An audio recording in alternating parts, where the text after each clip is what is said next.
আসসালামু আলাইকুম রহমতুল্লাহ। কোনো পরীক্ষার এক্সাম টেকার যদি আইবিএ হয় সেক্ষেত্রে ইংলিশ সাবজেক্টের কোন কোন টপিকের উপর অধিক গুরুত্ব দিয়ে পড়া উচিত, সেই বিষয়গুলো আজকে আইবিএর বিগত বছরের কোশ্চেনের আলোকে একটু জেনে নেওয়ার চেষ্টা করব। সাথে আছি আমি মোহাম্মদ আকরাম হোসেন। তাহলে চলুন আজকের ভিডিওটি শুরু করা যাক। শুরুতেই যে বিষয়টি বলে নিতে চাই সেটি হচ্ছে ইংলিশ সাবজেক্টটিতে আইবিএ সাধারণত দুটি পার্ট থেকে প্রশ্ন করে থাকে। প্রথম যে পার্টটি রয়েছে সেটি হচ্ছে মুখস্থ নির্ভর পার্ট, আর সেখানে রয়েছে group verb and preposition, phrase and idioms, one word substitution, analogy and vocabulary. দ্বিতীয় যে পার্টটি রয়েছে সেটি হচ্ছে গ্রামার পার্ট। প্রথম যে পার্টটি রয়েছে অর্থাৎ মুখস্থ নির্ভর যে পার্টগুলো রয়েছে group verb, phrase and idioms, one word substitution, analogy, vocabulary, preposition, এই পার্টটি থেকে আইভি এর প্রায় 70 থেকে 80% কোশ্চেন এসে থাকে। আর বাকি যে পার্টটি রয়েছে অর্থাৎ গ্রামার পার্ট, এখান থেকে রিমেইনিং 20 থেকে 30% কোশ্চেন এসে থাকে। এখন যদি বলি যে প্রথম যে পার্টটি রয়েছে অর্থাৎ মুখস্থ নির্ভর যে পার্টটি রয়েছে এই পার্টগুলোর প্রিপারেশন আমাদের কিভাবে নেওয়া উচিত, সেক্ষেত্রে বলতে চাই যে বিগত বছরে আইভি এর যে কোশ্চেনগুলো রয়েছে সেই কোশ্চেনগুলো একটু ভালোভাবে পড়া উচিত।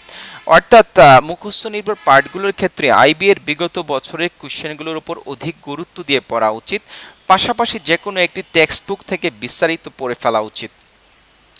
দ্বিতীয় যে বিষয়টি বলবো সেটি হচ্ছে গ্রামার পার্ট থেকে যে টপিকগুলোর উপর গুরুত্ব একটু বেশি দেওয়া প্রয়োজন সেই বিষয়গুলো যদি একটু দেখি, conditional sentence, subject verb agreement, article, number, gender, tense, অর্থাৎ আইবিএ সাধারণত এই টপিকগুলোকে বেশি হাইলাইট করে থাকে। তাই আমরা কন্ডিশনাল সেন্টেন্স অর্থাৎ ইফ কন্ডিশন যে রয়েছে সেগুলো আমরা একটু বিস্তারিত জেনে নিব।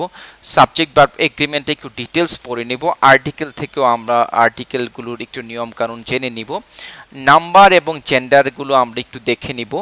টেন্সের ক্ষেত্রে যেটি বলবো সেটি হচ্ছে পারফেক্ট যে টেন্স রয়েছে অর্থাৎ present perfect, past perfect and future perfect যে রয়েছে সেগুলো আমরা একটু দেখে নেব।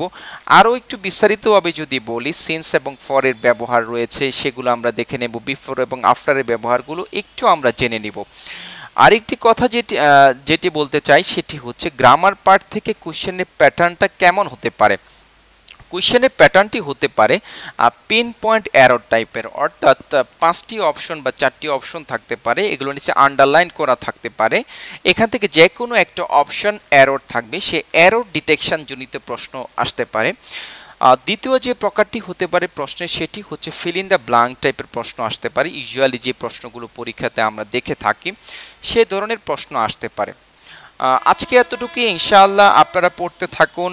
আশা করি যে আপনাদের জন্য খুব ভালো কিছু অপেক্ষা করছে। আর অতি সত্বর ইনশাআল্লাহ নতুন আরেকটি ভিডিও নিয়ে আপনাদের সাথে সামনে হাজির হব।